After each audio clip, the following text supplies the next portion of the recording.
ng bayan, maasahan anumang panahon.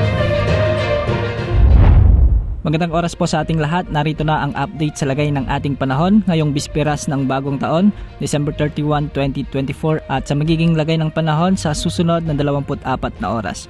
Sa kasalukuyan ay 4 na weather systems ang nakaapekto ngayon sa ating bansa. Una rito ang Intertropical Convergence Zone na nakakaapekto sa Visayas, Mindanao at sa Palawan. Nakakaapekto naman ang shear line sa eastern section ng Northern Luzon.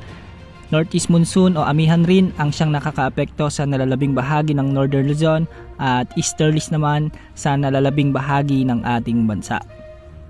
Dahil nga sa Intertropical Convergence Zone ay makikita natin sa ating satellite animation na may mga kaulapan o magiging maulap ang mga kalangitan na may mga kalat-kalat na pagulan at pagkidlat-pagkulog ang mga lugar sa bahagi ng Eastern Visayas, Central Visayas, sa may buong Palawan, Albay, Catanduanes, sa may Sorsogon, Masbate, Biliran, Leyte, Southern Leyte at Dinagat Island.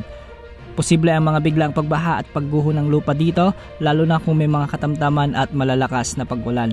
Samantala shear line naman ay yung banggaan o salubungan ng malamig at mainit na hangin ang magdudulot ng maulap na kalangitan na may mga kalat-kalat na pagulan at pagkidlat-pagkulog sa bahagi ng Batanes, Cagayan at Apayao. Pinag-iingat rin natin ang ating mga kababayan yan, lalo na yung mga lugar kung saan araw-araw nakakaranas ng mga pagbugso ng ulan dahil posible ang banta ng pagbaha at pagguho ng lupa lalo na kung may mga katamtaman at minsan ay malalakas na pag-ulan.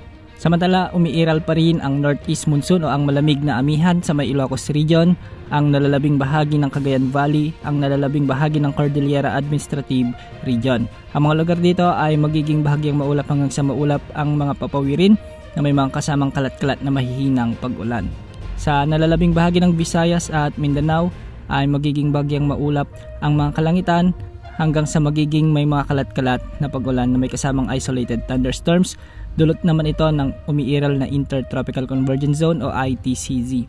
Dahil nga dito, posible rin ang banta ng mga flash floods at landslides lalo na kung may mga severe thunderstorms. Sa Metro Manila at nalalabing bahagi naman ng ating bansa ay magiging bagyang maulap hanggang sa maulap ang mga kalangitan na may mga kasamang isolated rain showers and thunderstorms. Ito ay dulot naman ng mainit na easterlies kaya posible pa rin ang banta ng mga biglang pagbaha at pagguho ng lupa lalo na kung may mga severe thunderstorms. Sa kasalukuyan ay wala naman tayong nakikitang anumang nagbabantang panibagong LPA o potensyal na bagyo na posibleng pumasok sa ating PAR sa susunod na 3 hanggang 5 araw. Yan ang update sa lagay ng ating panahon. Happy New Year sa ating lahat. Ito po ang weather update ng bayan. Maasahan anumang panahon.